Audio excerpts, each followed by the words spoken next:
Assalamualaikum warahmatullahi wabarakatuh.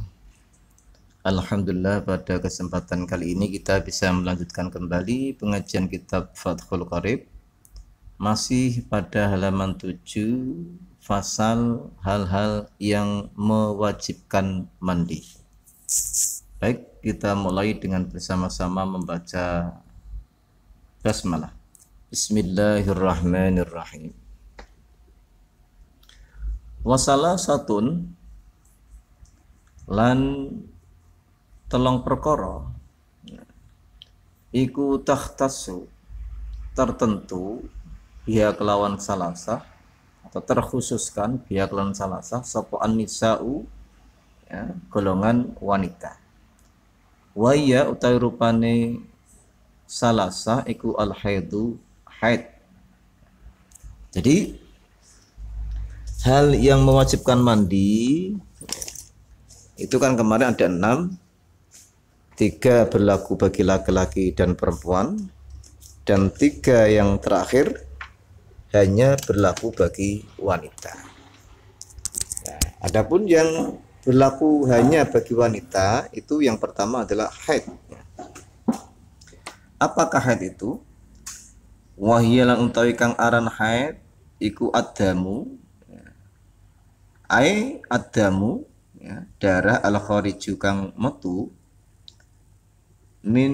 minimraatin saking seorang wanita, balagot kang sampai atau kang mencapai seposi imro'ah tis'a sinina ing 9 pira-pira tahun.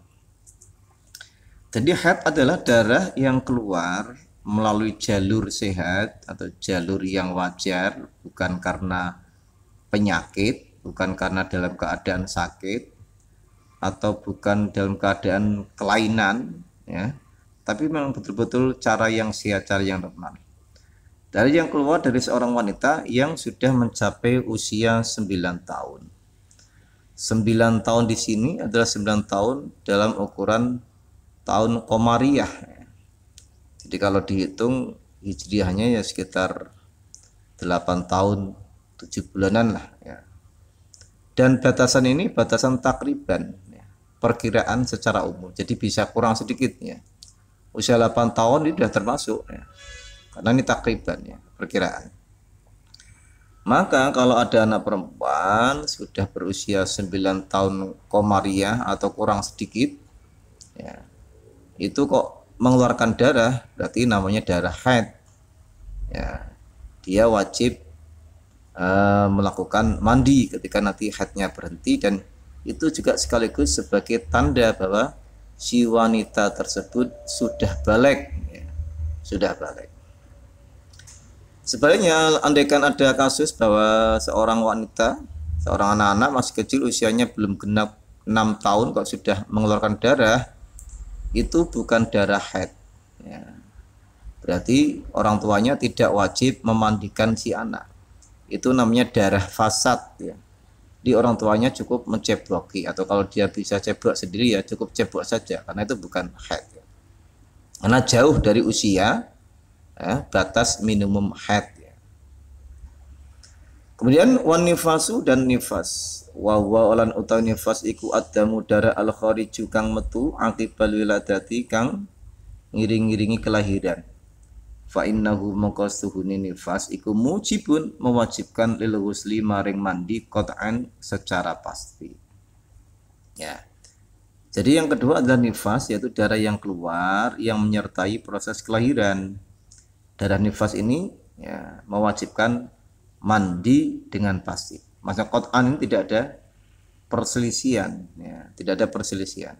Nah, secara pasti dia mewajibkan mandi, tidak ada perselisihan sama sekali, baik di antara para ulama yang berbeda madhab ataupun perselisihan di antara internal madhab Syafi'i.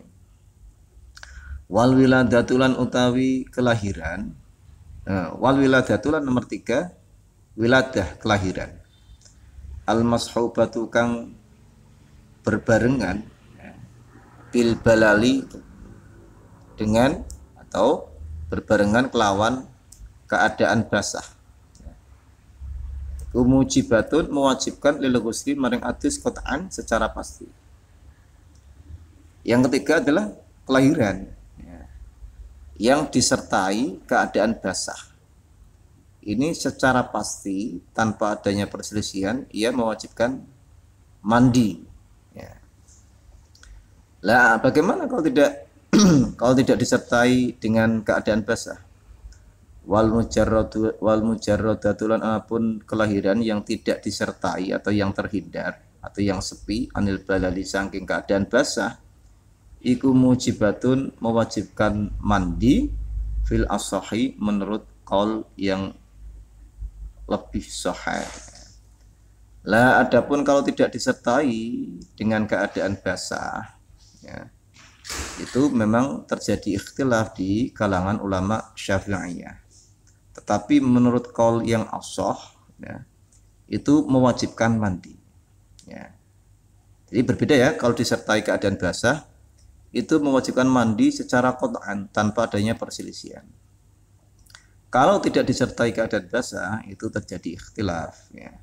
Tetapi menurut qaul ashah, ya, qaul ashah itu nama lainnya ada qaul aujah yang lebih menjadi acuan, ya, itu tetap mewajibkan mandi, ya. Karena intinya proses kelahiran itu kan, ya, itu sama dengan mengeluarkan sperma. Ini makanya wanita yang keguguran karena mengeluarkan ya nutfah atau mengeluarkan alaqah atau bahkan mengeluarkan mudghah sudah berbentuk daging, ya, itu kan intinya itu kan mani sperma yang sudah berubah bentuk, ya, sudah berubah bentuk, termasuk mudghah sudah berubah bentuk menjadi segumpal daging, baik dagingnya sudah berbentuk jasad atau belum, ya kalau itu terlahirkan oleh seorang wanita maka dia wajib mandi karena itu adalah bentuk lain dari sperma, ya, yang sudah berubah bentuk.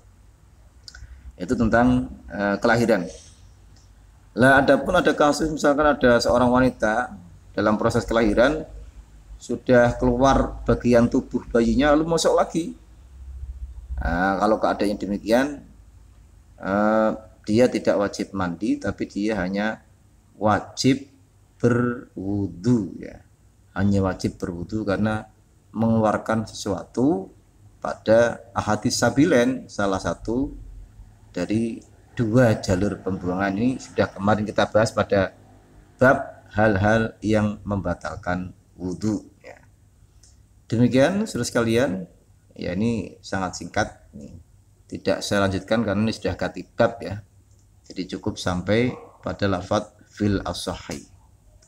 Baik, terima kasih. Mari kita akhiri dengan bacaan hamdalah. Alhamdulillahirabbil alamin. Wassalamualaikum warahmatullahi wabarakatuh.